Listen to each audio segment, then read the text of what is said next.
account. She was paying the bill that said pay now if she wasn't settling full account.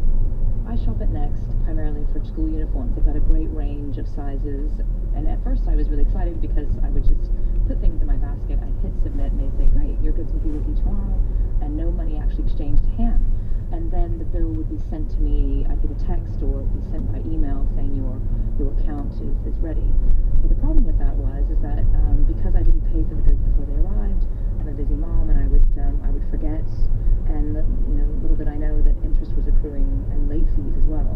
And it wasn't until I would get a text from Next saying, you need to pay this or your credit could be in danger, that I kind of sat up and listened and logged into my account. There's kind of a dashboard kind of interface where it would give you sort of large, clear numbers with different titles on them. One would sort of say minimum payment, and another, if I remember correctly, would say pay now. What had been happening is I had been paying that pay now amount for months and months and months, thinking that that's all I had to pay. When in actual fact, in the detail, in the statement, my total amount was more like 350 or 300 pounds. I mean, I think, gosh, that must have been just a couple of school trousers and packs of white shirts. And yes, you could argue that I need to be more diligent to look at my accounts, but combine the late fees with the interest, and I'm paying up to 10 or 15 pounds a month in interest, unknowingly. That was Emily from London. The Next says the customer's My Account page clearly shows the total balance, the minimum payment and payment dates. They say there are several reminders for customers to pay. If payments are late, Next will send a reminder 2 days afterwards. Chawleigh is from Citizens Advice. In the past year, they've dealt with 46,000 issues related to buy now, pay later problems. I asked him how NextPay works. NextPay is essentially a store card which lets people borrow money to pay for their Next goods and then pay that back in monthly repayments with a low minimum repayment and then the option to repay the full balance if people want to. In some ways, a classic credit arrangement that people have got used to, isn't it? Across the whole market, across the catalogue and mail order market, we see different types of deals. I think what we do see at Citizens Advice is evidence that these deals are often difficult for consumers to interpret.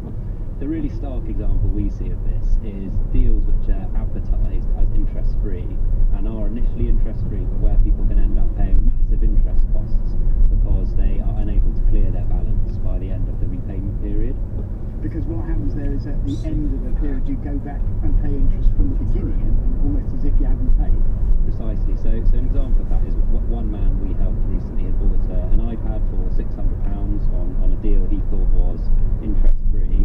At the end of the year, where he was paying that off, he still had £100 left to clear. That ended up with him having to pay £700 of interest, which was the interest he'd been accruing for the whole year before.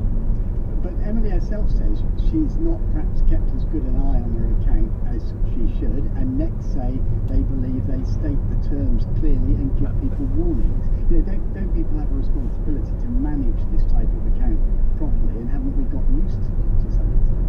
We would definitely agree that people have a responsibility both to read the terms and conditions and then to keep up with their credit once they've got it. I think there's two other bits of responsibility that we talk about less, and the first of that is for the lender or provider. They need to make absolutely sure that every deal they offer people is crystal clear and all of the costs that people might end up paying are as prominent as each other.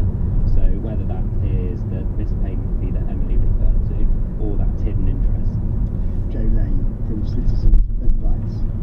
Now, is Easter bad for bunnies? You've already been emailing about this one.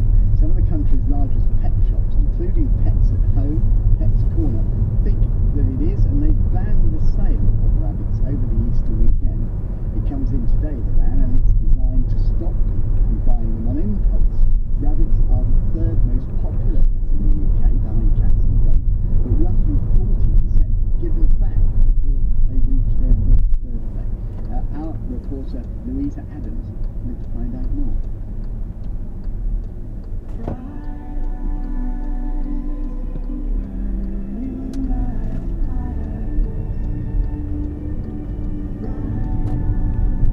Most rabbits are portrayed in popular culture as cute and cuddly, and Easter is no exception. On the face of it, they seem the perfect pet for children. They're small, they don't need walking, and they're relatively cheap. But as part part of their Easter Bunny ban, Pets at Home are holding workshops for children